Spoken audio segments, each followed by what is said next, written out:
Nina bembuzi kaDambuza abayibambe ngendlebe yabekezela njengamdlaka ngasentshobozeni nayibambe ngendlebe yadabula yaqeda amadoda.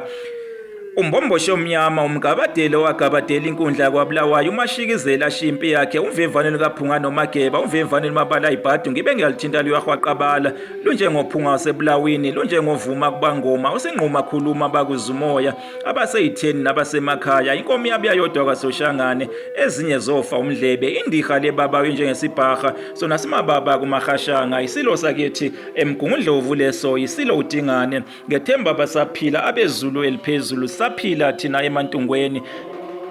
Nina besilo ake siphonse itshe esivivaneni mayelana nomlando wabakwaNtombela isibongo sakwaNtombela sakheka ngoNtombela indodana yenkosi uLuzumana. uNtombela lona wayengumfowabo wenkosi uMalandela nguyena owasala ebheke amadodana yenkosi uMalandela oqwabe noZulu ngemva kokukhothama kwenkosi uMalandela uyise woqwabe noZulu nabeqhawe oqwabe noZulu nabo kwahamba bagcina sebeyibongo nabo nabeqhawe ziningi ke izindlu nabesilo izindlu zabakwaNtombela kukhona indlu kaManjanja kaNhlambela nina bezulu eliphezulu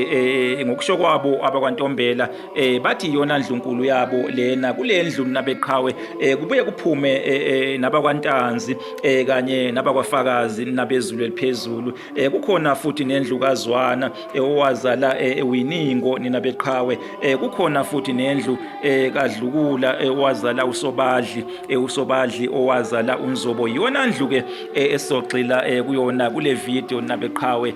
ngoba iyona ndlu lena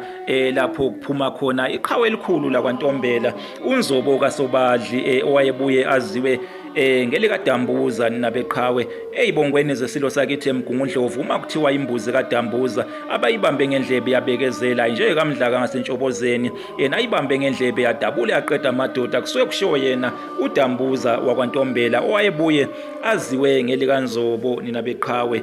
wayebuthelwe ebuthweni umbelebele wabuthwa inkosi usenza ngakhona wawubuye waziwe ukuthi amawombe nina beqhawe nina bezulu eliphezulu wabuthwa inkosi usenza ngakhona kuthiwa umbelebele wawuyintanga yengonyama uShaka ingonyama uShaka yona yabuthelwa ebuthweni lezichwe zesibili kwamthethwa nina bezulu eliphezulu uNzobo lona owayebuye aziwe ngoDambuza waba iqhawe elikhulu nabeqhawe lezingonyama oShaka noDingane nabeqhawe ngesikhathi ke sokubusa kwesilo uDingane uNzobo lona wayesekhushulliwe eseyisekela likaNdunankulu uNdunankulu ngaleso sikhathi kwakuwundlela kaSompisi wakwaNtuli uNdunankulu wesilo uDingane uNzobo nina beqhawe wayelekelela noma ngithi welekelela uNdunankulu undlela kaSompisi empini yaseNcome mhla ziyi16 kuZibandlela 1838 eNcome ke kwakulwa ke uZulu kanye namabhunu kaAndros Pretorius uNgalonkulu nina bezulu eliphezulu wabuye futhi welekelela uNdunankulu undlela nina beqhawe nasempini yaseMaqonqo nina bezulu eliphezulu eMaqonqo ke kwakulwa ke abalandeli bakwaMntwana uMpande ukuthiwa babelekelelwa ngamabhunu belwa ke nesilo uDingane belwa ke noZulu ngaphansi kwesilo uDingane umntwana ke uMpande nabeqhawe owadla umhlanganiso kulempi yaseMaqonqo yona ke yalwa ngoMasingana ka1840 wawudla ke umhlanganiso umntwana uMpande kwaba ke ukuhlala kwakhe esihlalweni ke sobukhosi kwathi ke lapho ke isilo ke uDingane sesehluliwe ke eMaqonqo nina beqhawe sathumela ke saqoka ke uNzobo uDambuza ubahole ithimba laphikelela ke emabhunwini kaNgalonkulu ukuba ke liyocela ke ukuba ke kukhunyelwane umlotha kuthelelwane amanzi kuthiwa ke walihola ngempela ke lelo thimba ke uNzobo kaSobadli